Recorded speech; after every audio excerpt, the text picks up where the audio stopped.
Hi, Brandon Monroe here, and you're listening to the Bernie Breakdown.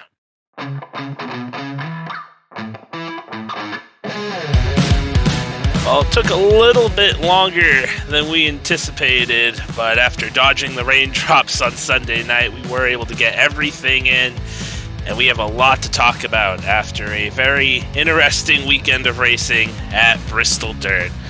I'm Brandon Monroe. Alongside me, as always, is Mark Chavez, and starting out, very interesting weekend, I guess you could say. A lot of things happened that we probably expected, and some things were a bit of a surprise during both races throughout the weekend. I mean, yeah, it was a good weekend of racing. Obviously, there were some hiccups here and there, but overall, I think it was successful from an on the track product. Yeah, I mean, I definitely think the changes they made from last year to this year, we didn't know for sure how they would go until they actually got out on the track. I definitely feel like the difference in the banking, how they set up the dirt this year, helped out. It did seem like the racing in general was a little bit better. I know they did catch some breaks with the rain, at least in the cup race. I think that helped keep the track together, but we didn't really see the track fall apart like we did last year, so that did work out. Um, I don't know if everybody wants to do this again next year, especially the drivers, but at the very least, it was an improvement from the first year when these cars were out on the track at the Dirt Bristol. You know, I mean, I think for the most part, people's hesitancy, there are exceptions to this, as with everything, but I think people's hesitancy and dislike of the race has more to do with it being at Bristol than to it being on dirt.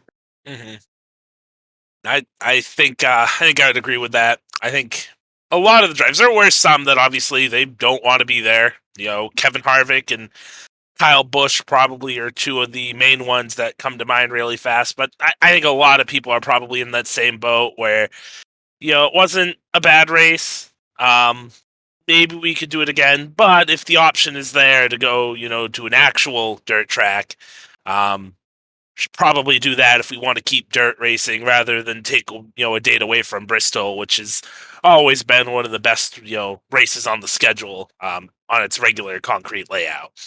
Yeah, while their comments certainly have kind of seemed to involve dirt racing as a whole, when you look at that Kyle and Harvick's history at Bristol, it makes sense that they would not want to go away from the concrete. hmm And I still think that even with them, they would at least be less vocal about it if it was at a regular dirt track instead of taking away a race at Bristol.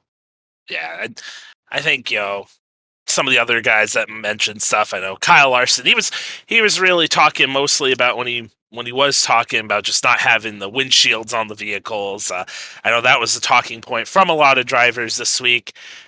I don't remember if I mentioned it in the last podcast. It does seem odd to me that right now that's when they would start talking about that. Granted that the truck series have been racing on dirt for over a decade, and you didn't really have a lot of talk Well, about that last year, or yeah, last year with the windshields, but just something else to bring up, I guess, moving forward. I mean, I think part of it was that, they just, the first time they even tested this, tested the idea really of not having a windshield was just a couple weeks ago. And I think a lot of drivers felt that that was a change they could have made and just didn't want to do it for a variety of reasons. There are certainly safety aspects with it, making sure everything makes sense, not wanting to rush to the decision. It does feel similar to what we've had lately, where it just feels like NASCAR's waiting too long to try something.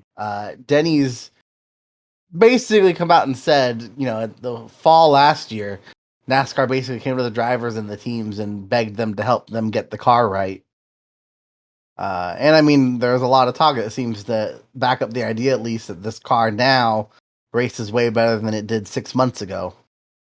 hmm And it just, even throughout that, like NASCAR had an extra year of testing they could have done on the car. And I get they couldn't have done the full level they would have liked to do just with COVID, but they could have done a lot more than they did. And they really dragged their feet, it felt like, getting it to where it should have been. Like, this was the car that even without COVID, it's hard to imagine that it's ready by 2021 if COVID never happens. When the amount of changes that had to go into it still after their last test before COVID. Hmm. I mean, I was gonna say too, just thinking about it, do you remember up until about a week or two ago where they really tested it on dirt? I feel like they did once or twice maybe like last year, but that's it. It's definitely something Yeah, that no, they I mean, didn't do a lot and the of. race. The other thing though is I don't think the race itself, in terms of tests, it was fine. It's just the changes they could have made, uh, particularly like with the windshield. That was one of the big talking points. They just didn't. And from the sounds of it, a lot of drivers and have talked about this actually, and you saw it. It's more the issue is not even on the outside of the windshield, but the inside of the windshield. And a lot of them had Swiffers to help Mhm. dust off the inside of the windshield. So I think the dirt race will happen. Like, a dirt race will happen again next year. I don't know that I'm confident it'll be Bristol. There's just so much pushback from so many people, drivers and not drivers alike, that I think there is a chance they try to find somewhere else for it. I I'm with you. I think it was really going that way until the finish of the cup race. I know a lot of people probably had their minds changed with how that finish was. A lot of people, they could look past a race if the finish was Counterpoint, good, and that was a something lot else. of people did not like that Mhm. finish. Yeah, I mean, I am. I'm kind of on the fence on it myself. That was it. Well, Kind of left a bad taste in my mouth for yeah, some reasons, but it was polarizing, I guess you could say. Like we'll remember it, for sure. but I mean, like if you wanted to get into it, like what were some of the things that you saw that people didn't like about it? I mean, just well, I don't. I mean, I feel like we should save it for the when we get like the Fair finish enough. of the race itself. No, no, because I thought you said there were people saying that they didn't like the finish of the race, Yeah, but I mean, I think cup we can race. save that till we get to All right, that I'm good with that. So if the we're gonna cup save that portion. for that, let's uh let's jump into the truck race. Let's talk about somebody who probably would love to come back here next year, and that's Ben Rhodes. He's been winless since he won the first opening race, the first two opening races of the season last year in the Truck Series. Ultimately, did win the championship last year. I think some people were probably waiting for him to kind of get back in the swing of things, maybe get a win or two. He was able to do that on Saturday night. Absolutely dominating performance in terms of a vehicle that was just hooked up on point. That was one of the best runs from anyone in any series that I've seen in a while. That truck was, I think it's accurate to say, untouchable. I mean, I don't know that it was untouchable. He's still the. It was still close, and people could get around, and he still had to drive through the field to get it. Like, it's not that hard to imagine a scenario where he doesn't win. He only took the lead on that last restart. I think Uh, part of that has to do with just some of the restarts before. When you get stuck on that well, inside lane, it's hard to the go. restarts before were why he was up there. Yeah, It helped him move a lot up there. He was killing the restarts. I mean, they just had, quite frankly, bad strategy for the most part. Wound up working out okay with him, but uh, Ty Majeski was right with him through a good part of it, and he never really got back up to the same level. They got up near the front. I'm pretty sure they had issues. I'm pretty sure they were caught up in a wreck, but they wouldn't yeah, have been back there if they had been on the same strategy that most of everyone else was on. yeah. I The can't speak. tires certainly didn't end up mattering, really. Mhm. I I mean, was. Carson only pit that first stage, and Mhm. he still hung on there and led uh, all of the race that Ben Rhodes did. Like, Ben Rhodes had a very good truck, but it took the outbreak of cautions at the end to help get him forward. Yeah, I can't speak for Majeski, but I know with Rhodes, it wasn't even a bad strategy call. He just didn't relay the information to him That's that true. pit road was That's open true. That's because true. he did mean to pit at the end of stage one, and they just they missed the entrance, and ultimately it worked out. He won stage two, and he was able to catch breaks, had good restarts when he needed them, and drove back up through the field and got the lead at the end of the race. So he ended up sweeping the weekend, getting 7 playoff points. That's going to be big comes the fall, or I guess late summer when the Truck Series starts their playoffs. But ultimately, everything did work out for him in the end. But just a really good performance. I mean, he looked like a seasoned dirt veteran out there, whipping that truck around on the Yeah, I mean, and highway. there were signs of it. He was finished second last year. Even had a good practice, and his truck clearly had a lot of speed in the heat race as well. Mhm. Yeah, no, he was a pretty solid weekend from start to finish for Ben Rhodes. Carson Hocevar, very good, came very close to getting his first career win. Took the lead from John Hunter Nemechek on a restart pretty early on John in Hunter stage three. actually, well, it was the beginning. Yeah, at the very John beginning of Hunter stage Nemechek three. actually didn't lead any laps because of how scoring works, and Mhm. I'm sure we'll talk about it in the Cup race. Yes. But because of how scoring works, John Hunter never actually led a lap. The only laps led were by Ben Rhodes and Carson Hocevar. Hmm. Yeah, so that's a very good point to bring. I know the way the laps counted, or in this case didn't count between stages, is something we'll definitely talk about when we get to the Cup race, because that had a bunch of people wondering what was going on there at the end of stage two in the Cup race. Well, other people with some good runs didn't get the finish ultimately, but Bodie Kofoid was up there in the top five. Tried staying off of Ben Rhodes on a pretty insane slide job that he pulled. Not saying it was a bad move, just the fact he was able to get it where he got the truck. Kofoid tried everything he could not to run over Rhodes, and I know he's a dirt driver, but driving these vehicles, it's a lot different than wheeling midgets like he's used to, and ultimately spun out. I believe that was the wreck Ty Majeski also got caught up in when Kofoid came down the track, ruining a good night for both of those drivers. But a pretty good showing for Buddy in Funny, his first start. funny enough, that accident, which I mean, not necessarily caused by Ben Rhodes, but in effect was without him, it wouldn't have happened.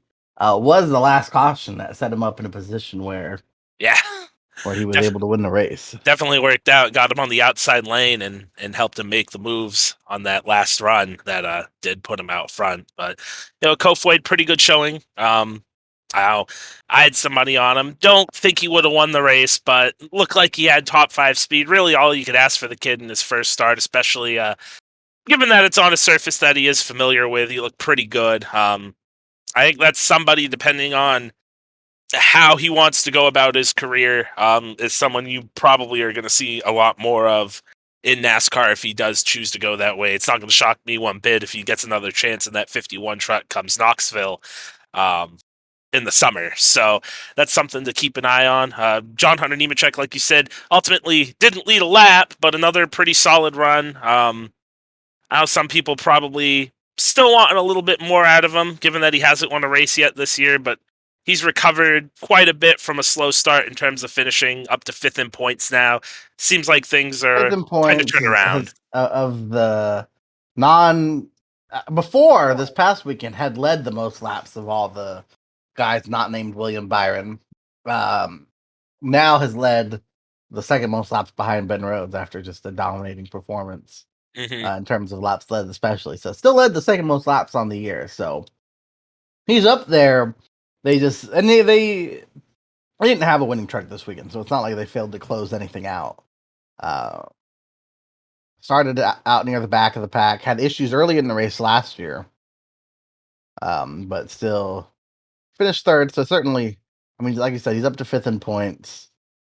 He's doing fine. Hmm. I know. See, Stuart Friesen, definitely one of the favorites going into the race.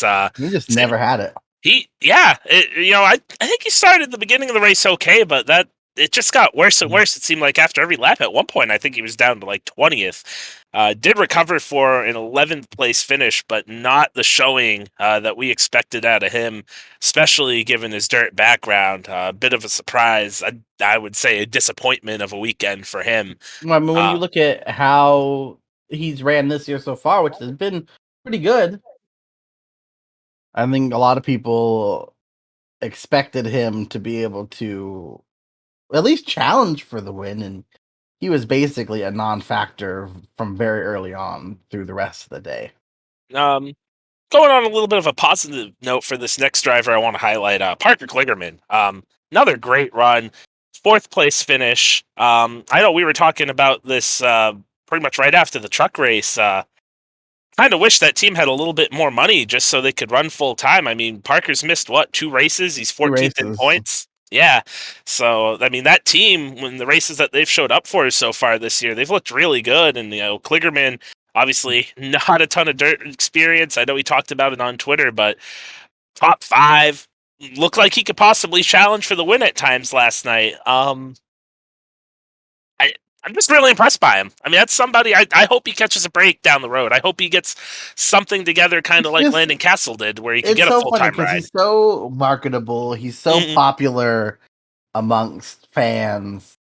It's been, and it's not a new thing, right? Like this is, I mean, the truck's always been decent, but this has been very good for their first 4 races, including a race at Texas in which they were running top five before they had issues. Mhm. I think Parker he might have even finished top five in the Xfinity race later that day. Is Uh, it Atlanta or no, at Austin at oh, COTA. oh man, that's right. That's in Texas. I'm Yeah, sitting here. I'm like, we didn't have to suffer through a race at Texas this year. What are you talking about? no, COTA. Yeah, They gotcha. actually All did right. not run Atlanta. They didn't run Atlanta Hmm. or Phoenix. Hmm. Um, but I mean, the team has speed, and they've clearly had speed historically too. Like he usually gets a couple top fives for him, a couple few top tens every year. But I mean, hasn't had a full ride in anything uh, since 2013, and has run good. Still, when you think about age, is like he's not a young gun necessarily, but certainly is not old. 31, he is. I mean, effectively the same age as Daniel Hemrick, Hmm. and I mean, obviously Hemrick's the champion now, but before last year, it'd be pretty easy to say that Kligerman's probably actually had more success than Daniel Hemrick. I mean, 2 truck wins, 2 no wins in NASCAR before the season finale last year. So I think that's a fair thing to say in terms So of their I success. hope he gets something. He deserves it. He's good enough. Mhm. And I just hope they get. I mean, they clearly have enough. I mean, they've done 4 of the 6 races so far this year, and that's the one thing that kind of sucks about this is that a team like that, which I'm sure if they had a prospect of running for the championship, they probably could have an easier time putting together a full package at this point. Just showing how competitive they are. Um, but I mean, I've been vocal about thinking there should not be a minimum start requirement at the bare minimum for making it on points. Something Parker Kligerman could still do. Mhm. I mean, he's ahead of De Benedetto right now, which I mean, De Benedetto's had some awful luck Oh, this I year. Like yeah, I don't know how else you could describe your truck getting stuck to another truck. I've never seen that before.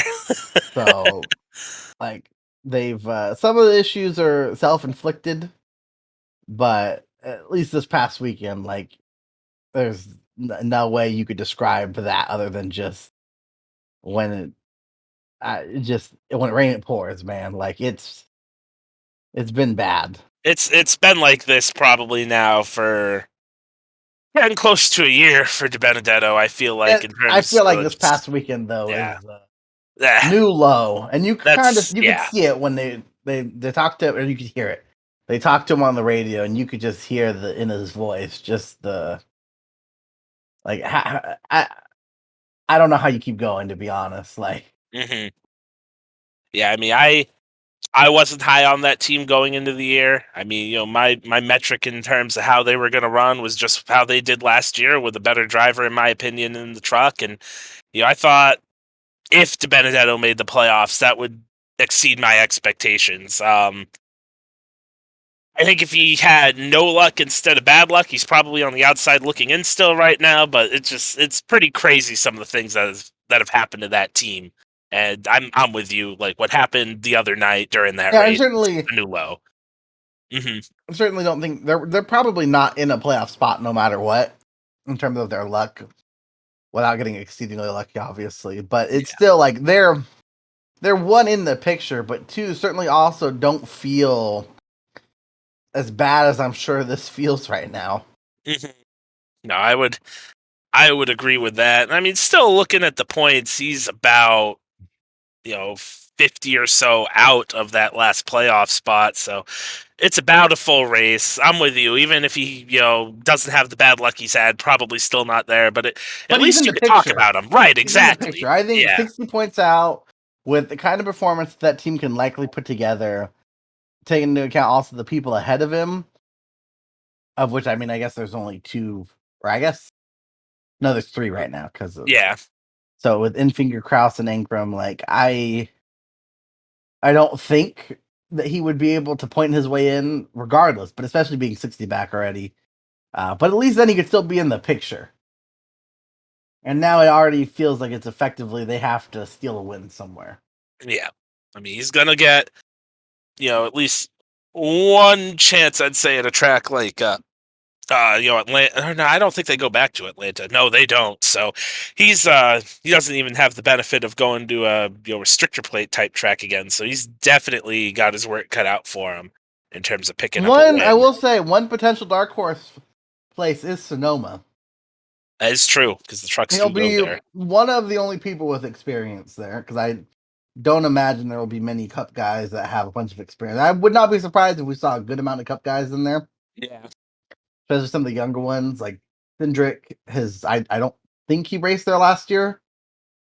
I don't believe so either. But Someone like I could Justin see Haley's not going to have a lot of experience. I could see maybe a Harrison Burton, depending on I don't know what Harris, Ryan Priest is running in that Harrison 17 truck, Burton, but like there are certainly yeah. people that I mean, even some guys that maybe like Chase Briscoe. He only has the one start last year, and I guess also the West Series start he made. Hmm. Someone who doesn't have that much. I could see a lot of them racing. Like I don't see like a Kyle Busch or a Kevin Hart No. going Yeah. down in the Truck Series to do it. Um, but it's certainly a place that not only does Bennett have experience in, but he's finished top 5 there before. He did in that the Levine car. Yeah, so Yeah. So. I could certainly see it. It's Hmm. probably his best bet. Hmm. Yeah, that would definitely be something to look at for him for sure. Someone we probably need to touch on just because it was another not so good weekend for her is Haley Deegan. I know there are some people that were expecting her to do something this weekend, not necessarily win, but maybe put together a top 10 run given her dirt background. Um, I honestly didn't really notice her the whole race. Looking at the rundown, she did get up to 18th, so she did salvage a little something there at the end of the race. But this I is mean, I somebody will say now. she finished ahead of Harrison Burton. I mean that is a plus. I don't know if Harrison Burton's ever Only driven on dirt finished before. only finished 3 spots behind her teammate as well. Mhm. I mean, no, so certainly was a track that people were expecting stuff at. She spun in her heat, and it did kind of become a moment of is she even going to make the show? Mhm. Because we did have 2 go home, and she was certainly not high enough in owners points that she was going to be able to count on that. I believe in owner points right now she is sitting in 30th. Yeah. Ugh. Um, that truck is so. I mean, I've been out on Haley Deegan for a while. I don't know what it is. I don't know if I mean you look at last year in the Arca series, right? Or not last year, sorry, 2 years ago in the Arca series, in which a lot of gets made about because she finished like third or fourth in the points or something like that. And but the reality is when you look at the fields, like it wasn't like she actually did all that much. Like she had 4 top 5s in 20 races, 17 top 10s in 20 races. Like she's keeping the truck together, which not that it was necessarily her fault this year, but is better than a lot of the races this year have gone for her. But she was at least keeping the truck together. But when you look, only 4 guys ran the full season of points that year, so she finished third out of 4 of them, only beating Drew Dollar. who a lot of people Yeah, not a good necessarily benchmark in terms no, of what you're better than. no, So that is that is not a good benchmark at all. I would agree. the guy, like, she had 4 top 5s, which is fewer than Ty Gibbs, who only ran 16 races, Sam Mayer, who only ran 13 races, Chandler Smith, who ran 13, Taylor Gray, who ran 12, and everyone else basically ran fewer. Like Thad Moffitt in a truck that was worse than hers, almost certainly, uh, only ran 13 races, still finished in the top 5 3 times. Like, she's not gonna, again, not that it doesn't necessarily carry it over with a bunch of the truck suits, but when you looked at it, you certainly felt like she wasn't going to get in a bunch of wrecks very often. I'm pretty sure at least one of the 3 DNFs she had, one of the 3 finishes outside the top 10 she had, were not of her own doing. Uh, so I get why there was some excitement about her when you just look at the numbers, but if you watch the races, like she was a non-factor almost the entire season. Uh, Only led 86 laps, and 85 of them came at Lebanon. Hmm. Like, she only led 1 lap outside of that race. So I think a lot of the signs were there that this wasn't necessarily going to be what people expected it to be. And I mean, so far, a year and a quarter, almost a year and a half in, the results just have not been there. I mean, I know with me how I've always looked at her. It's like when she won those races in the K&N series, in the K&N West series. It really like put her on the map because we hadn't had a female driver win at that level. I mean, even if you go in NASCAR in any of the regional touring series, I think you have to go back to like Shauna Robinson winning in the Goodies Dash series, which at this point is well over 30 years ago, I believe. Um, it's been a long time, and given that that's something that we've had a number of female drivers, come through in varying levels of equipment at that level, and they hadn't been able to do that. I think with her winning those races, I think a lot of people were like, probably, hey, this is the type of person that could maybe at the next level do some things that we've never seen out of a female driver. And I know as she got those races, at least with me, I start comparing her, instead of comparing her to the other female drivers, you got to look at her as a driver. And, to me, she didn't really stack up that great to Derek Kraus. And Derek Kraus, he has had his moments in the truck series, but I don't think he's done anything to show me that he's, anything more than a truck or Xfinity, career driver, essentially. I don't think he has what he needs to be something, a factor at the cup level. So if that's what we're looking at with Haley Deegan, that's not a good sign in my opinion. Obviously, she has the people around her, sponsorship, money, a lot of stuff like that, where she's probably going to get an opportunity at the Xfinity series and the Cup series down the road. But she definitely has to do something more to, I guess, make it seem like to people that she's going to deserve one of those rides. Because at the moment, I just don't think she has it. I think there's a lot of other drivers that aren't quite cup level talent that she's behind. I think that's very fair to say. I don't think that's unfair at all. And, she still has the rest of this year. We'll see what she ends up doing next year, whether she stays in the trucks or moves up. But she definitely needs to develop at a bit faster of a pace, in my opinion, if she I wants to mean, keep going down this road. 6 races in, she's 25th in points and has the Hmm. same amount of points as Ryan Priest, who's ran Yeah, 2 races. that's not Uh, not good. Also about Derek Kraus, I don't think Derek Kraus, at least in terms of the stats we've seen, is even a career cup or career truck series driver. In Hmm. order to be a career driver in any of these series, you still have to get wins. Unless you are funding Fair. your own team, you will not keep your ride forever. I mean, I know he has a pretty good relationship with the McAnallys, so that is going to help. I would say at least in Kraus's spot, it's hard to tell because I'm pretty sure he's been the only person to drive for that team at least full time. Um, I think it's fair to say we don't know how great that equipment is. We don't know where it stacks up. It's not bad. I just don't know how good it is. So at least possibly you could explain away the lack of wins. But I would agree, you're gonna have to start winning at some point. Yeah, I don't. At the end of the day, Derek Cross isn't going to stay there forever. And if he doesn't put up numbers, he's not going to get a ride somewhere else. Mm-hmm. So, Right now with Kraus, he's 12th in points, only one top 10 so far. And just looking at it, they went from in 2020 he had 3 top 5s and 13 top 10s. I didn't even realize this, but he only had 4 top 10s last year. Uh, Still ended up 13th in points, so kind of shows you where the truck series was at, I guess, over the last season.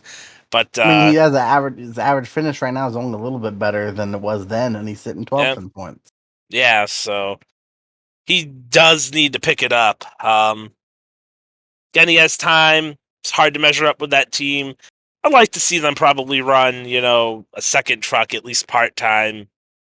Somebody else just I to get a mean, gauge there on what it they is. are Are they right now? at least according to Racing Reference, Colby Howard is I didn't full even time know. in a McAnally truck. I did not even realize that was a McAnally truck.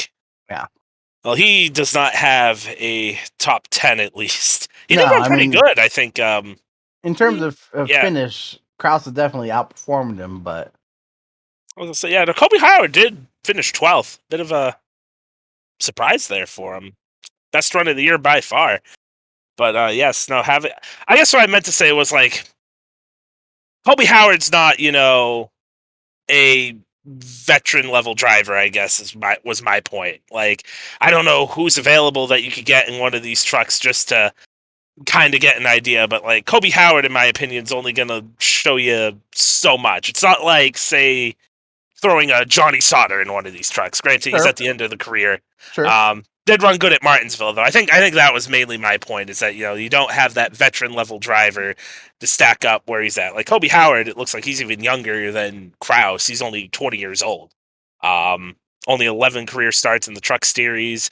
Does have 43 in the Xfinity series, driving for various teams over the last 2 years. But again, young kid. It's going to be a bit different in terms of being able to stack them up and Sure, but I mean, at show the you end of the what day, he you can have get. what you have. Like, Yeah, yeah.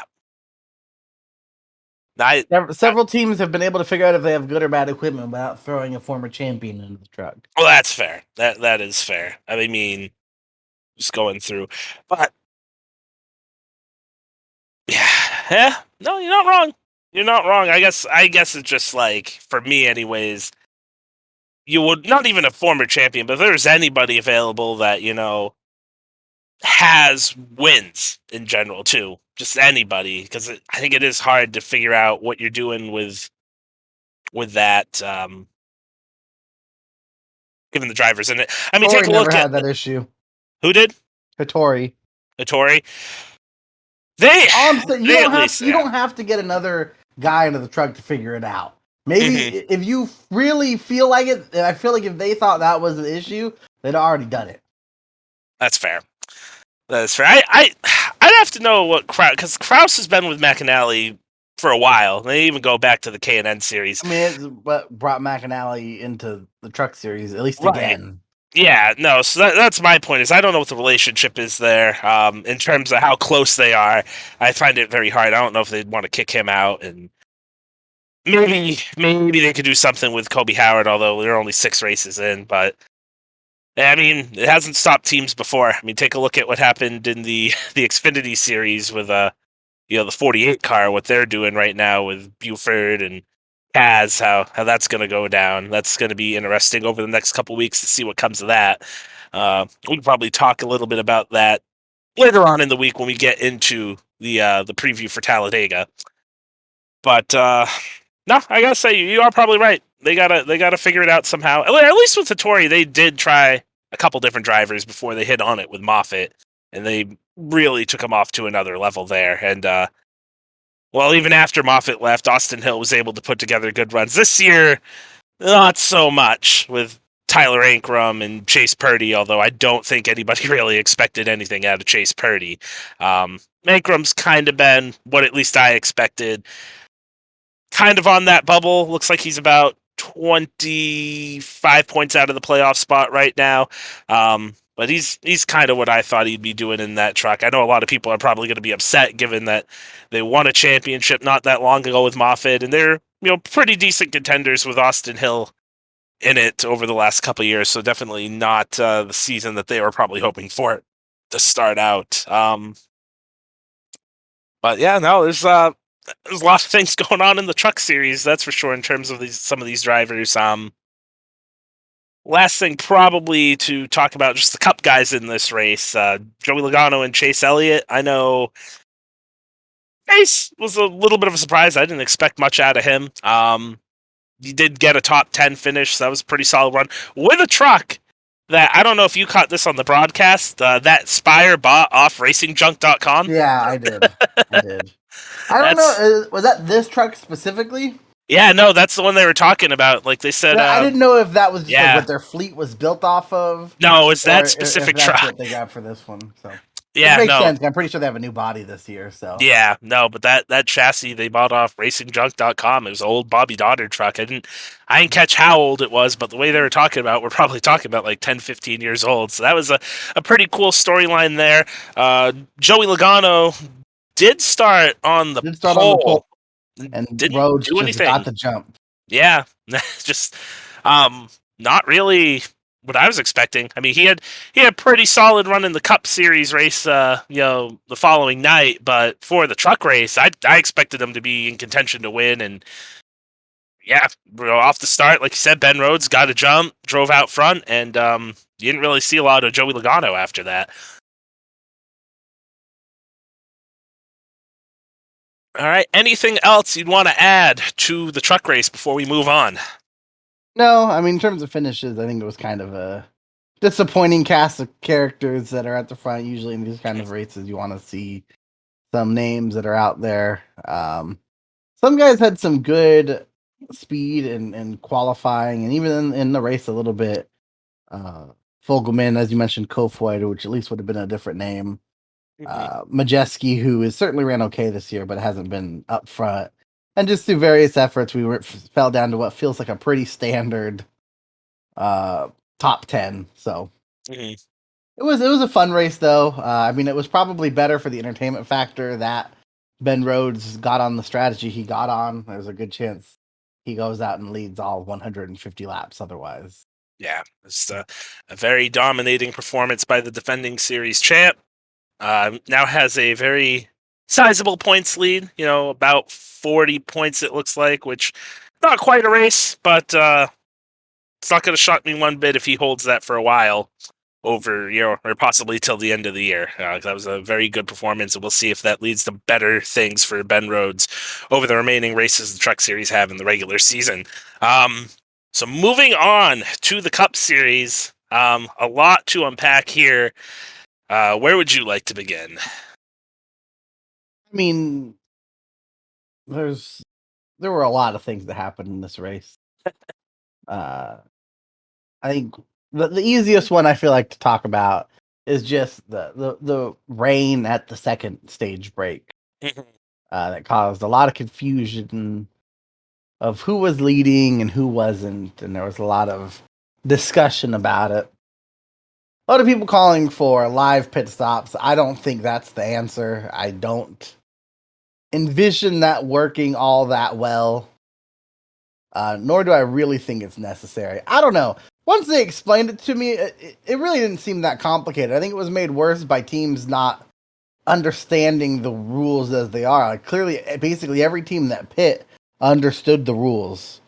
Uh, they seemed to imply that they knew what was going on, and that it was not it was an easy decision for them to pit. There were obviously some guys vocal about it, but I think at the end of the day, their teams didn't know the rules that the other teams knew, so there was clearly this information out there. I get why it is this way. If you're not scoring the laps that you run, you can't really take the lead, I guess. Uh, I think if all the drivers were on the same page, it would have been almost a non-issue. Mhm. Something Fox certainly could have brought up before, but I don't know that Fox was necessarily aware of it either. Yeah, But it sounded like Fox didn't do the best job of explaining the situation. Everything that I read, it looked like MRN was able to, or I guess PRN I because it mean, yeah, was well, that. The radio did it a very good job by the sure, sound sure, of but it. even the people that understood what the rule was, there were still a lot of people that thought it was dumb that it worked this way. But I don't think it was that complicated, nor do I think it was. I think it's fine. Like personally, I'd be okay with never scoring caution laps in Yes, the between stages at stages. least. Yeah. And I you could still have live pit stops and not score the stage laps. That's people tried to argue that, and that's nonsense. You don't have to have these. You could still score them. They still have a lead change and everything. It just doesn't happen until you take the green flag. I think it would really help on. Although I mean personally, my preference is that road courses just don't have cautions to begin with. Mhm. But that's also something that would help on road courses just because you're not wasting these laps, which at Coda kind of feels like we want to waste them. But at a track like Sonoma or Watkins Glen, which are shorter in time and length, it kind of sucks when like I've been to the Sonoma race now last 2 times it was ran, and you sit there and oh by the time they get going to green, almost a fifth of your second stage is gone because not even a caution that came out, just the caution that existed. So I didn't hate the rule. I didn't have a problem with it.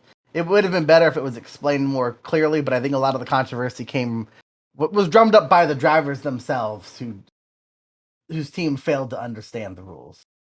Ultimately, I think the big sticking point there and what people were stressing about is because they wouldn't count the caution laps when I believe it was Chase Briscoe came into pit. You know, he was still credited with the lead, even though he would fall back. I think he ended up being what, like 12th after everything cycled through, somewhere I back think it was there. further back, a little bit further Mhm. back than that, but yeah. Yeah, so with the rain moving through, basically it led to a situation where Chase Briscoe is sitting in his pit stall, and if it poured, Oh, sure, despite no, being in the that's of course pits, why yeah, it comes up because right, no one even mentions it the first time in the first hmm stage. Like, of yeah, course, that's why it comes up. But my yeah. point is, even if it rained, I don't think it's a bad rule. Oh yeah, no, yeah, I'm just I'm fine kind of with the explaining way it out, yeah, I'm fine with the way it is. I don't have any issue with it whatsoever. Just that it could have been explained to the fans clearer. When there are some teams that understand the rule, at that point, I don't think NASCAR did a bad job. If there are at least a good chunk of teams that seem to understand the rule, right. whether they had to go to NASCAR to get that clarification or what, that's part of the game. Well, Um, so yeah. yeah, no, I was gonna say, speaking of Chase Briscoe, I think like he probably wished it did rain out because with how this race ended, he ultimately paid. I don't know if you'd say he paid the biggest price because ultimately what happened did cost Tyler Reddick his first career win, which would have been a really big deal for him and RCR. But at the end of this race, and this is what everybody's going to be talking about, the finish, Chase Briscoe reeling in Tyler Reddick at the end, gets it down to where he is pretty much on his bumper coming out of turn 2, and he tried sending it off into turn 3 on that final lap, and it didn't work out. Him and Reddick make contact, they both spin. Briscoe doesn't recover, he ends up finishing 22nd.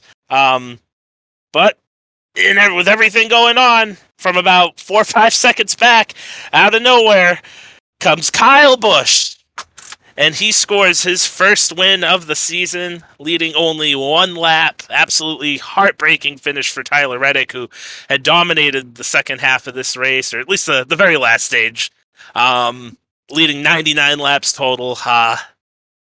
It's going to be something that a lot of people are going to talk about. I don't know how everybody feels about it, but uh, just you have to feel for Tyler Reddick being that close and having it end that way, the way that it did. I do feel bad for Tyler Reddick. I feel less bad because he's kind of a pushover. I get there are a lot of people I'm sure that will commend his behavior as being respectful and mature. But I would venture to guess a large majority of fans, maybe not Tyler Reddick fans, maybe Tyler Reddick fans are just built different, but a large majority of fans of other drivers at the bare minimum would be pretty upset if their driver had as cordial of a conversation with the guy that just took him out after the race as Tyler. I mean, Tyler Reddick literally blamed himself. I would He literally blamed himself for it. And I get it, right? I get, you if he had ridden those last few laps better, it wouldn't have ever been able for Chase Briscoe to do that. And I feel like that's a mentality you almost have to take with a guy if the guy behind you is like a Joey Logano or a Denny Hamlin, a guy is not afraid to move you the F out of the way. I don't want to say it was a dirty move from Chase Briscoe, but it was not a clean one. wasn't executed close to good, in my opinion. And just imagine, though, if that is Denny Hamlin that makes that move, takes that Tyler Reddick, how mad people are. It goes back to what Denny was saying about the fans being hypocritical. It's not about the move; it's about who makes the move. And I think you're 100% right. If that's Denny Hamlin who does that, Denny Hamlin's going to need somebody to probably keep the crowd from pelting him with beer cans after that Kyle race. Busch, Joey Logano, but it's Chase Briscoe. The same moves, just as dumb of a move as I've seen. Like there's the way it was executed had Carl's dive bomb 15 years ago at Kansas Cringe that it's that long ago. has a better chance of working than whatever the hell Chase Briscoe does. It's kind of like he wanted to do something like that and he didn't commit to it. Like he didn't even get close to clearing Reddick. Like when he slid up, he got him pretty much in the door. Like he wasn't even close to finishing that move when they made contact. Yeah, I don't know. I'm with you. I definitely think some of Tyler Reddick's crew guys are with you as well. They went down there going to pit road looking for a fight. Even Chase Briscoe was expecting to get punched in the face, and he might have been a little surprised with how that went down. But that was I don't know if I'd go as far as say as Tyler Reddick's a pushover. That might be a bit harsh, but I think I saw some people comparing him like, oh, Tyler Reddick's the new Chase Elliott, and to that I say, no, like Chase didn't throw any punches, but when Denny Hamlin dumped him at Martinsville in 2017, he didn't go up there and laugh about it and shake it off. Like they got into a confrontation. Like that wasn't like, oh yeah, great racing, guys. And then Chase dumped him a couple weeks ago. I think most of us would be pretty surprised if Reddick dumps Briscoe at some point. Other than maybe for the win. Maybe for the win he dumps him. But Chase wasn't going for the win when he dumped Denny. Denny was in front of him and Chase said, well, I'm going to go through you. I mean, he just put him in the wall. Like it wasn't even a dump. He just wasn't even there. And ultimately that, neither of them made it to the Final Four as Chase got passed by Matt Kenseth at the end of that race and lost out on that shot. But at the end of the day, Chase paid him back. You're 100% right. Wasn't a flat out dump or anything like that, but he got his money's worth. He took away Denny's shot at a championship, and I don't see Tyler Reddick doing anything like that, with the exception if they're 1-2 somewhere. Maybe then he might get a bumper to him, but I don't expect him to go out of his way and take him out while they're running for say 7th. At obviously it'd be very hard to do that at Talladega, but whenever we get to a track where that's possible. No, for sure. I don't see him just, dumping him at some point. Right. I would agree with that 100%. But hey, at the end of the day, everything that happened there, Kyle Busch, like a lot of people find it pretty funny after him criticizing Alex Bowman about backing into wins. He backs into this one because that was that was something else in terms of races I've seen people win over the last couple of years. It's got to be at the top of. Well, man, you got lucky. Probably the luckiest someone got since Kyle Busch won at Fontana in 2013. In terms of two drivers getting into it, I would agree. I mean, Alex Bowman did win a race last year where the leader had a tire and hit the wall on the last turn. So, but in terms of having two guys racing but he was like at least, that, I guess actually it Yeah, was probably the Roval when Truex or when it's true Blaney too. won. I forgot about that. Yes, that did happen too. Or Fontana when Austin Dillon won. Man, because that was an Also Xfinity involves race, but Kyle. yeah, no, Kyle cutting the tire down and Suarez running out of gas. Yeah, no, that's another one up there too. Kyle obviously on the other end of that, By the but end of the day, everyone gets lucky, right? It happens. If you're gonna win more than one race, you're probably gonna get lucky in some regard. Um, and it is pretty funny though. It is I mean pretty it's funny that the guy that rips him earlier this year backs into the win more. I would say more than Alex Bowman's has ever backed into a win. I'd be pretty comfortable saying that. I wouldn't. I don't know how to describe it too, but Kyle's last win, while not necessarily backing into a win, you have to have everything go right when you only have fourth gear. After you had something go wrong. So, in terms of Kyle's last couple wins, they've been interesting to say the least. Uh, and taking a look here, some other notable finishers. I gotta give this guy a shout out. At least I've been hard on him in previous episodes, but Ty Dillon, solid run, top 10 finish. Top 15 all day, basically. Yeah, did ultimately get in the top 10 at the demise of Doesn't Chase matter. Briscoe at the end, Doesn't but matter. yeah, still good day. Good Doesn't day matter. for Top him. 10. Solid day for him. Michael McDowell ahead of McDowell, him. ninth. Yeah. Yeah.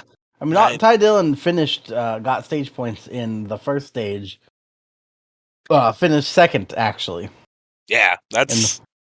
in the first stage. So, and did not start on the pole. So it Mhm. wasn't like he just hung up there. Like he started up near the front, but drove up there to get those stage points. So Yeah, I mean, outside of those guys though, outside of Ty Dillon and Michael McDowell, the and I guess Kyle Busch winning, a lot of the guys you see in this top 10 are probably people you would expect. uh, Especially, uh, yeah, yeah. yeah. I mean, I mean, Reddick has the dirt background. I'll Larson and take Bell, I'll obviously. take a Chase Elliott top 10 at Dirt Bristol any Yeah, day of the week. So yeah, we're running fourth before he pit on that final stage break, which was not a call I was a fan of. Can't criticize it too much. Hard to say where it shakes out with him finishing. Those last couple restarts were pretty hectic in terms of guys gaining losing positions. So I feel like we got to carve out like 5 minutes every week just so you could vent about Allen. it just, I was prepared to go full internet. We recover, finish eighth. So it is what it is. It was a questionable call when it happened, especially with the rain. It wasn't like they were super clear on the forecast, right? Like if that rain was the only rain and we knew there was going to be no more rain, I dislike the call less. But we knew there was going to be rain and we had another rain delay. Hmm. And we got the race in, but one of these rain delays turns into, especially after the first one, right? Turns into an hour-long rain delay. There's a chance NASCAR just calls it. Hmm. So it's frustrating. It's It, frustrating. I This is random, but there were 4 different guys that scored 36 points in this race. that is very odd.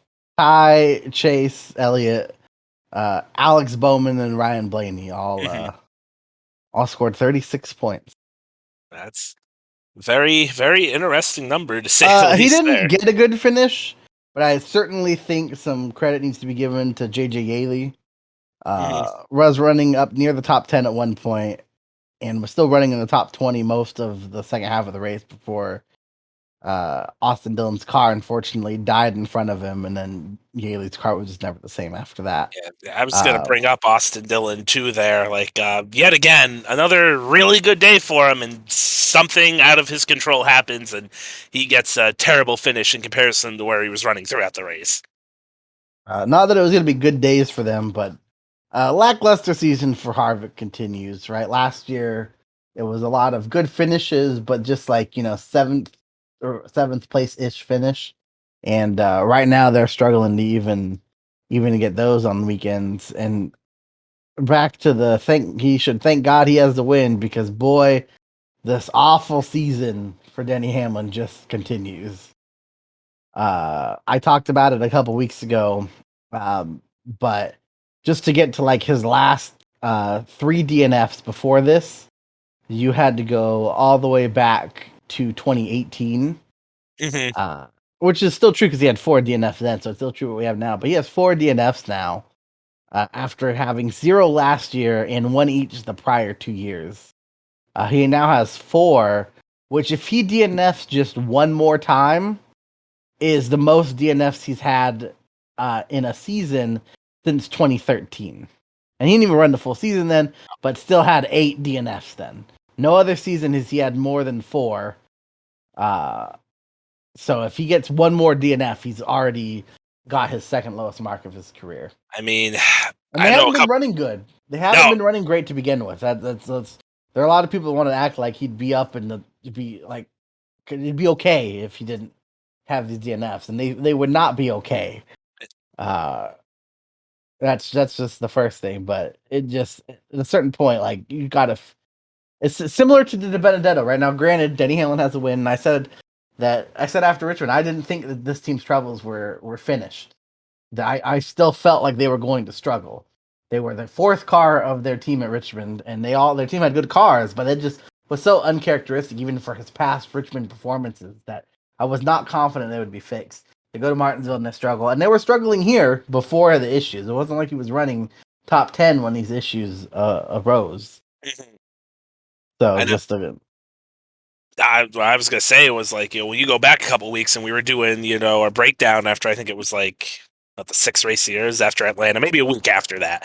We're talking about people that we think are going to get back in the playoffs. I mean, we both said Denny Hamlin was going to get back in the playoffs. We both didn't think Christopher Bell was going to, and here we are now after Dirt Bristol. Christopher Bell he's in a playoff spot. Like he has somehow turned that around really quick. I know we were in the situation last year with Tyler Reddick where we both were like, he's in trouble. We don't think he could get back in there.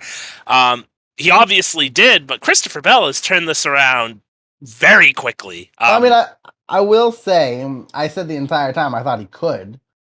I just thought, and it's there's no guarantee. I thought there'd be enough winners, and I still maintain that he might not. He'll probably have to get higher than he is in points. I didn't think he'd turn around this quick, but I still thought there was certainly a chance. I know I had him missing the playoffs, but I talked to you about it. I didn't think that they were necessarily out of it, especially because they had ran okay, better than Hamlin had for sure. Just he spun at Fontana, spun like while in second or third at Vegas, spun at Phoenix, then the DQ at Atlanta. But if he didn't have that Atlanta DQ right now, he'd have 4 finishes of 7th or better, and probably should have 5 in a row if not for his issue at Martinsville. Yeah, not a DQ because he still finished like Oh 20th, yeah, but the sorry. penalty. The Yeah. penalty, the penalty. Yes. Yeah. If it wasn't for the penalty, put him Yeah. on the tail end of the lead lap. Hmm. He'd be sitting here now with 4 top 7s in the last 5 races, and a car that at least could have finished with the top 7 in Martinsville as well. Yeah. I mean, I think when we look at Gibbs so far this year, it definitely seems like Kyle's by far, the driver. I think it's pretty clear now in terms of speed. Christopher Bell, number 2. Martin Truex Jr., he's behind them, but it's not, it's not like he's lost. It's not like we're putting, pushing the panic button He on was Martin this Truex Jr. weekend. He was this weekend.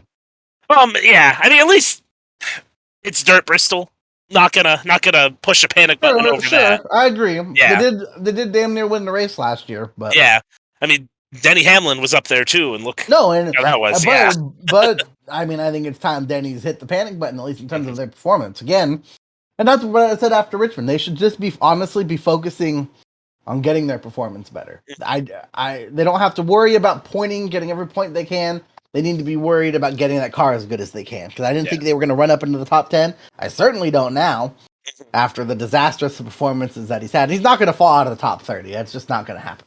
No, there's not enough, depth there in the series for that to happen. Like, there are literally only 31 competitive drivers, at least, that are full time. So, another guy that is pretty down lately, I feel like. I mean, not I feel like it's just true. They've had some issues. They certainly had some good speed in some of these races, but Ricky Stenhouse, man, Hmm. has not had a top 20 finish since he finished 10th at Fontana. Yeah, that's a problem. With That's a problem with the for sure. Chevys having as much speed as they have had, that is concerning. Ignoring the Spire cars, right? Justin Haley, who's also had a fair share of issues, but he's still at least 25th in points. Almost 40 clear of Stenhouse. And Justin Haley's, that organization is newer. Justin Haley's more inexperienced. In fact, the only three drivers, because I'm sure the 16 cars also outside of the top 20 in owner points right now. But they don't have a full-time driver, so they're not on here. But of the full-time Chevy drivers, only 3 are outside the top 20 right now. One of them's Ty Dillon, which anyone would have bet any amount of money is true. And he's the highest of the, I guess, other 4, because you have to, I guess, throw Corey LaJoy in there. So he's ahead of Justin Haley, ahead of Ricky Stenhouse, and ahead of Corey LaJoy. And like I said, the 47 team has had some speed. Obviously would have had a better finish at Bristol if Brad didn't just annihilate him. Had an average running position of 14th at Vegas, but then even there, after that, they just have not had. They've had better speed than they've been finishing, but still not a lot of great speed. 2 DNFs in that time span as well. So there's someone that, I mean, they could certainly get a win. As crazy as it sounds, even not at a plate track, like they randomly perform well. I mean, finished second at Dirt Bristol last year, had a top 5 car. I don't know if he finished in the top 5 at Nashville, but had a top 5 car for a good portion of it. So I'm beginning to feel like that, like, once a year race where they randomly perform well was Auto Club at this point, though. It just they've been in trouble recently. I know Stenhouse had problems this weekend, but given that it's a dirt race, not even the fact that he ran good here last year, but just given the fact that it's a dirt race, you expect a lot out of him. And I think the only time I saw him is when he was, getting wrecked or wrecking himself. It was like a throwback to the old days and how he got the name, Recky Spinhouse Jr. It was a rough day at the office for Stenhouse. Finished 10 laps down and 29th, last car running on the track.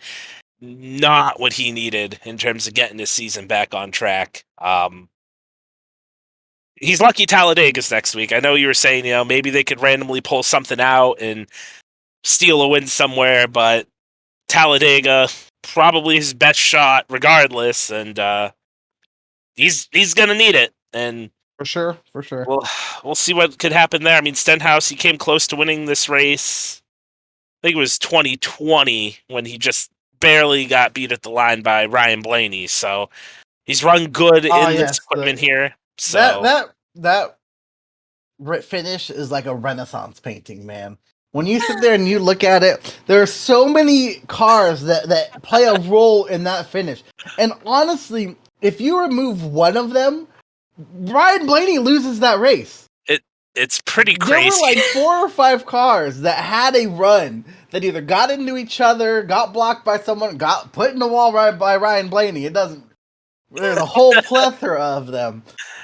And you basically remove any car, Ryan Blaney probably loses that race. Eric Almirola almost won that race backwards. He did. And then Stenhouse kills his run, but Stenhouse almost wins the race still too.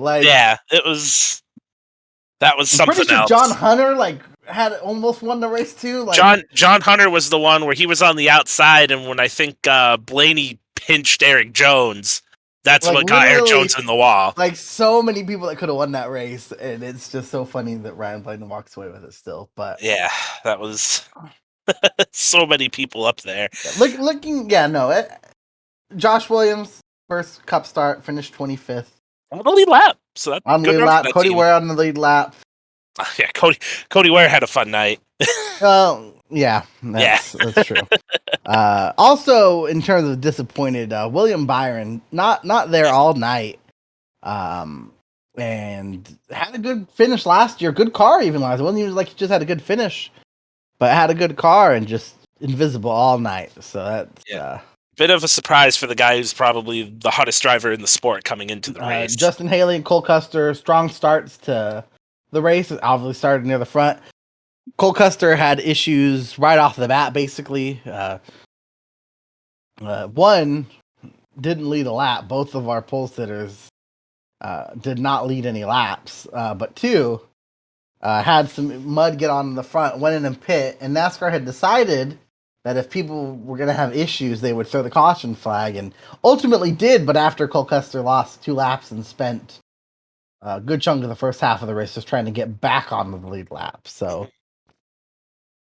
Yeah, it's actually took the wave around at one point even. yeah, not ideal for Cole Custer. Just bad luck. I think you were saying before you thought maybe NASCAR should have And should have given the laps back. yeah. If that was what they communicated before, that if you have issues and drivers are having issues, we'll throw a caution. And I feel like with that, right, to me, that as a driver should incentivize me not to stay out there and blow up. If we're the only one that has the issue, then fine. Don't throw the caution. We would have had to pit anyway. But you set it up in this weird situation where all these guys are about to blow up and they feel like they shouldn't pit if someone else is gonna pit, and then they throw the caution. Like I get you obviously can't give him his position back. Like you obviously that's too far. But I think at the bare minimum you can let him get his laps back if you had already communicated, hey, we're gonna throw a caution if people are having issues with the grill clogging them. And it seemed to have been a lot of there were 2 different kinds of grills they could use, grill covers, and one of them seemed to cause the issue more than the other. But still good finish for them. Okay finish for Suarez. I think probably not as good as what people were expecting. Got up there on pit strategy and led most of the second stage. It honestly kind of felt like we were desperately racing to that stage break, even though the race was already official. Just it seems like a lot more often, and it happened, but a lot more often than not, the rain comes during a caution. Especially when we knew Text theory. we knew we were gonna have at least a 6-minute caution. Right. It felt like the stage was probably going to be it, and Briscoe got by him with just a handful of laps left in that stage. Looks like it was 11 laps left in that stage, and it kind of felt like you saw Suarez lose his first race again, but didn't what actually happened. Never quite got to the front again, but still finished 12th. So the kind of Brad 11th. Not that Brad really needs the points at this point, right? Like, yeah, he needs a win. He needs the win. So Winner bust for him. Would be right outside the bubble though.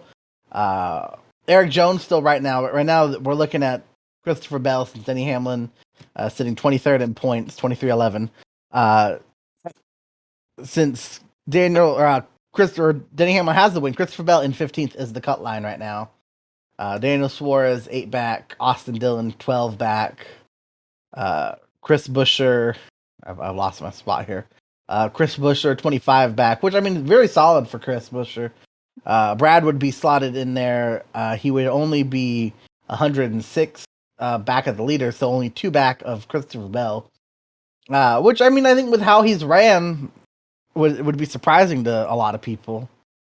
Yeah, no, I mean that. Like, if he doesn't have that penalty, he's right there. It hasn't been an awful year for that team. So they're in the position where they would have been in the position where if they can get things right, they can make it. And unfortunately, because of that penalty, they are not in that position. The guy that we kind of both mentioned is someone that would definitely be in trouble down the stretch if they kept going the way that they're going is Kurt Busch. And while they were running okay, I mean, he wasn't like they finished bad. He just got caught up in the Austin Dillon incident.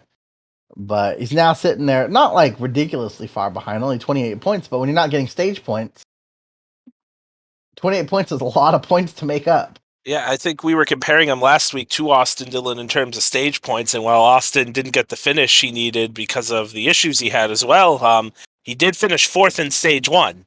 So he did get something out of it. It's not a lot, but those stage points add up. Let me go pull it up real quick to look at what their stage points are right now. Yeah. Yes, I mean with Austin, because I think they're like 7 or 8 apart coming into this race, and Austin getting, what would that be, 7 stage points. You need them to make the playoffs. That's something you gotta accumulate. If you're gonna only be getting like top 10s and rarely top 5s, you 100% need those stage points. And I mean, he's just not getting them. Here we are. So right now, I assume Kurt didn't even get any this weekend. but he's still sitting right now at 10 stage points, Mhm. and now Austin Dillon is at 25 stage Yeah. points. The only person ahead of him in stage or ahead of Kurt with fewer stage points is Chris Buescher, which Mhm. is not surprising. I mean, Austin Cindric is the second fewest at 19. Even like Ty Dillon right behind Kurt only has one fewer stage point than him. Yeah, so it's not good for Kurt when Ty Dillon's that close to you and something like Ty that. Dillon's having a very, very weird season, man. Mhm. Like, he, I'm pretty, yeah, no, so far this year, this is his best average finish. Mhm. And I know that Eric Jones has had his issues, which Eric Jones, with the issues he's had, should be happy. He's still 19th in points, but I mean, he's only 20, which I mean, that's a pretty big gap from Kurt back to Ty. But Yeah. Eric Jones is only 28 back, which with how they've run, I think most people would have expected it to be quite a bit more. Uh, but Ty Dillon just cranks out those top 20s this year, and I think he only has one, maybe two finishes now outside the top 20. I mean, this is the best equipment Three. that he's been in. So, It I mean, he is, was, it is, yeah, but I think there was some. It was going into the year though. I don't think that was necessarily a guarantee either. that's true. Like the GMS had never ran a cup team before, and even if you take the base of the core of the operations being Petty, they had ran one cup car sub adequately for the last few years. Mhm. But I mean, Ty Dillon has only three finishes outside the top 20. One of them being a crash at Atlanta. Mhm. So solid year. Obviously, nothing to go crazy about, but solid. I Yeah. mean, who would have thought 9 weeks in he'd be ahead of basically everybody on this list except for like obviously Corey LaJoy, but Mhm. like probably maybe Justin Haley, depending on how people felt about him. Cole Custer, maybe the front row guys, but I think a lot of people would have expected some of those, if not all of them, to be ahead of Ty. No, I'm. And I mean, obviously, people would expect Denny to be ahead of him, but Mhm. Yeah. Well, what this has got to be one of the all-time worst starts to a season for a guy like this. I mean, when I think of stuff like this, if you take away that win at Richmond, you're probably getting like 2009 Dale Earnhardt Jr. vibes from it. I don't think that's really a stretch. It's been that bad for Denny. And He's very lucky he's got that with win. the recent history of Denny too, this feels worse still. Yeah, I mean, you go from a guy who's a championship 4 contender over the last couple of years to this. I would agree. Not just It's a championship four contender, right? Like in the last 2 years, one of the top two guys in the series. yeah. Hmm. Like took a while to get the win last year, but still was running so damn good. And now we're sitting here. He's led 40 laps, and he has one top 10. And 31 of those laps came at Vegas when I don't know what they did. I think we actually go to Kansas in a couple weeks, so that'll be another interesting one for the Gibbs cars.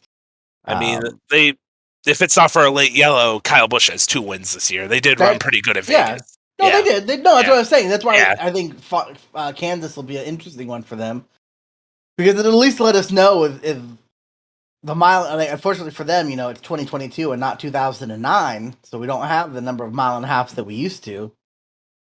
Especially just the number of races that we used to at mile and a halves. But you have to. It'll be interesting. It'll be at least if they can run good there, at least then they don't have to worry about it really, right? Like they can focus on the other tracks, which there are a lot of these days. Mm, But if they go to Kansas now and don't even run good, yeah, then there are some major issues. I think we'll get to it when we get to it. But if they go out there and they don't perform, and by that I mean Denny specifically, because I'm not as worried about the other 3 Gibbs drivers right now.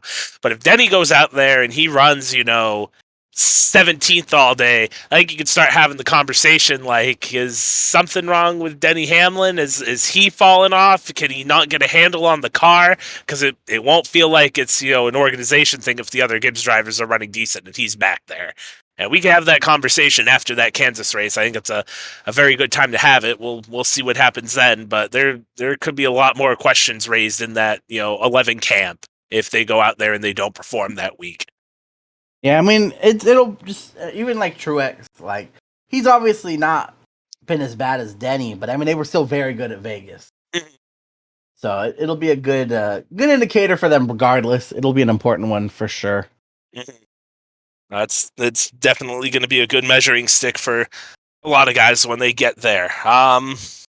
Anything else you want to touch on before we just go over and cover the bets and the teams and stuff like that? No. No. So I mean that'll wrap it up then for the Cup Series. You have, as always, the picks, and let's run that down. I know there are probably some where it looked like we were going to do pretty good right up there until the end, and some things happened. But I think just going over it before we started recording, not the worst week, I guess you could say, in terms of our picks for the week. I mean, personally, my picks did better by the end shenanigans in the Cup race, but for the truck race, our straight up favorite to win was Stuart Friesen. Was one of the favorites. I don't think he was the favorite. I think he was right I think he behind the was Cup second. guys. Yeah, Yeah, or third yeah. behind. Even though Chase, no one should have bet on Chase. Yeah. And he obviously had a bad day. But our betting favorites to win, you had Kofoid, who ran really good. I had Ben Rhodes, who dominated the race and won. So definitely set up good there. It just felt like he would run good. And then just after the practice and qualifying, it only cemented that more for me. It was on a good bit of the teams that I picked. I still had Friesen on a lot of teams too. Friesen ran decent, didn't win his heat, but ran decent, but that did not wind up shaking out. Over on the Cup side, I picked Byron to win. You picked Larson to win. Obviously, neither of them won, although Byron was just out to lunch all day. Larson did get a stage, so he did get a was stage. decent. Yeah. For the overall, or for our lines odds favorites, I had Stenhouse, who ran okay. You had Austin Dillon, who was restarting up in the top 6 at one point, I'm pretty sure. And then ultimately had his engine die shortly after a restart to end his day. For our heads-to-heads for Briscoe Suarez, we both picked Suarez. That was wrong, but it ended up being right. Yeah. Sometimes you got to get lucky, and we were lucky there, anyways. For Larson Bell, you picked Larson. I went Bell. They were real close. Ran near each other all day. At the end of the day, Larson just got a little bit ahead. I picked Logano. You picked Truex. That was pretty wrong. Pretty wrong. Truex, I don't know if he ran a lap inside the top 10 all day.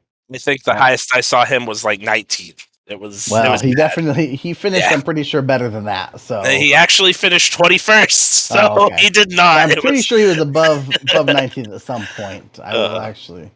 I'm curious now, so I'm gonna go check. But I'm sure he was, but it was not a good day for Martin Truex Jr. out there.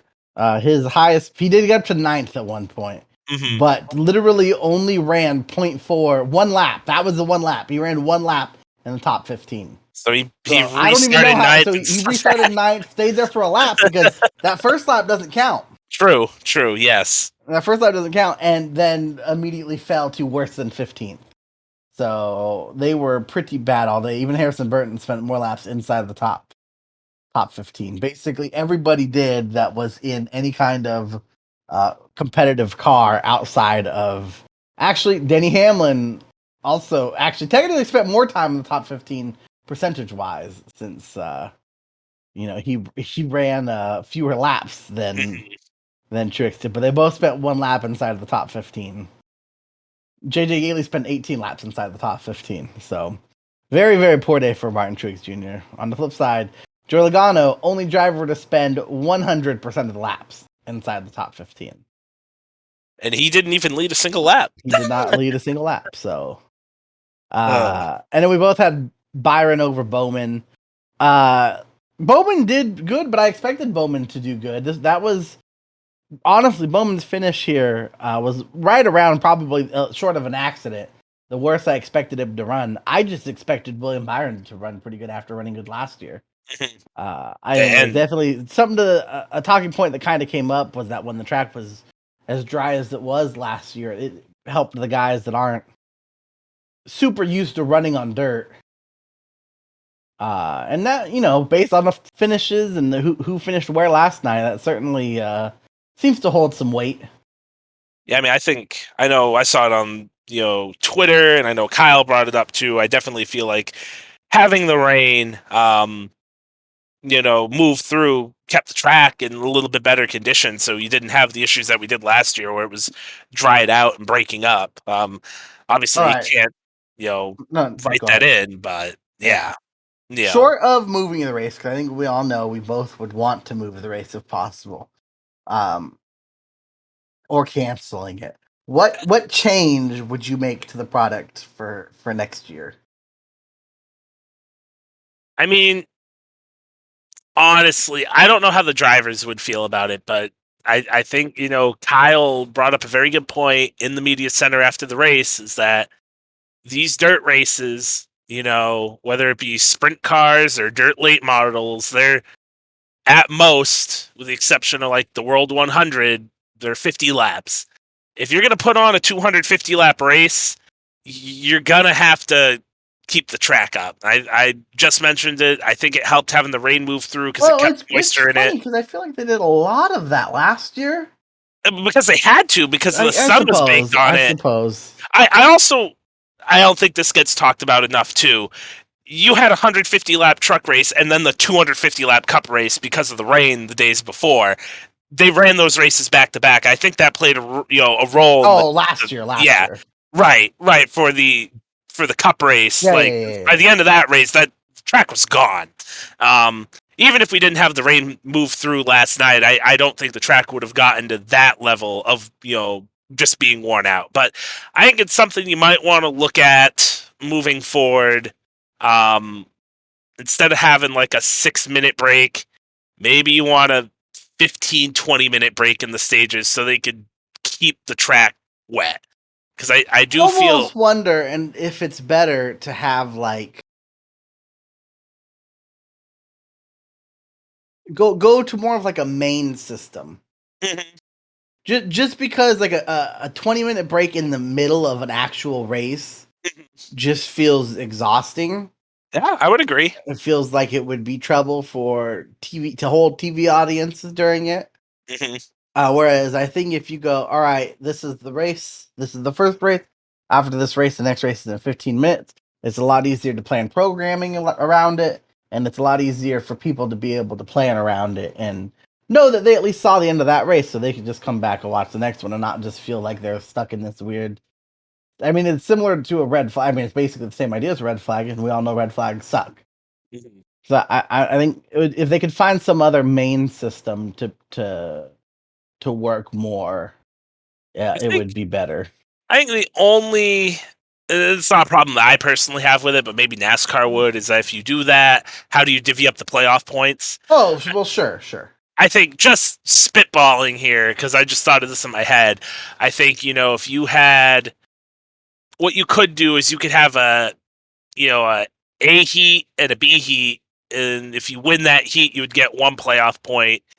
Kind of make it like stages. I don't know how you divvy up the rest of the stage points, but at least with the playoff point, you could do that. X amount of drivers from each heat advance to the A main, then you have a B main or an LCQ or something like that, and you take a couple guys to fill out the field, and then you have your feature race. Again, literally just thinking about this like over the last 30 seconds. Really quick idea, but I mean, it's something they could do. They could figure it out. They have all year to figure it out. It's not like they need to come up with it tomorrow. So there That's right. probably They are won't some think about things. it again until next March. They probably won't. You're probably right. Typical NASCAR in terms of that, but there are some things they could think about. I know I said it at the beginning when we started this episode, where I feel like if the finish doesn't go the way it does, there's a very good chance that we're not even talking about this race next year. I do think with how the finish happened, um, it does give it a little bit more, of a chance that we're going to be back here next year. We'll see. Um, it's definitely not, they announced last year in the middle of the race that they were going to do it again this year. You didn't get any announcement like that. The only announcement that we got in the middle of the race was that Dale Earnhardt Jr. is going to be in the booth for Talladega on Fox. Like that was the big announcement they had. So nothing in terms of this race next year. It's probably going to be a wait and see thing. But we'll do that. I know in terms of moving the race, like we were saying, I personally would want to, move to Eldora, but that's not going to happen either. So we'll see. We'll see what happens. And then, I think that pretty much wraps it up. We'll be back later in the week to preview Talladega. I know I'm excited. Are you excited for that, Mark? I mean, it's Talladega. Who isn't excited for Talladega? So I might jump on some iRacing Other here than and some do some car races. owners, So that's probably not. That's the most true. Excited for it, but At least Kyle doesn't need to worry about an expensive day this week. He doesn't have to worry about that till the fall. Dale Jr. and Junior Motorsports, they might. I feel like if they're not winning these races, Junior's writing out a check for 4 cars. So hopefully he could avoid that. But we'll be back in the week there. A lot to talk about. A couple of announcements in terms of these races. Some news to talk about in terms of who's driving and some cool stuff going on. We'll cover that when we come back later in the week. So until then, guys, thanks for listening, and we'll be back to preview Talladega.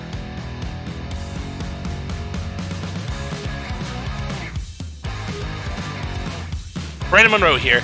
Thanks for listening to the Bernie Breakdown. Remember to keep listening to us on your favorite podcasting platform.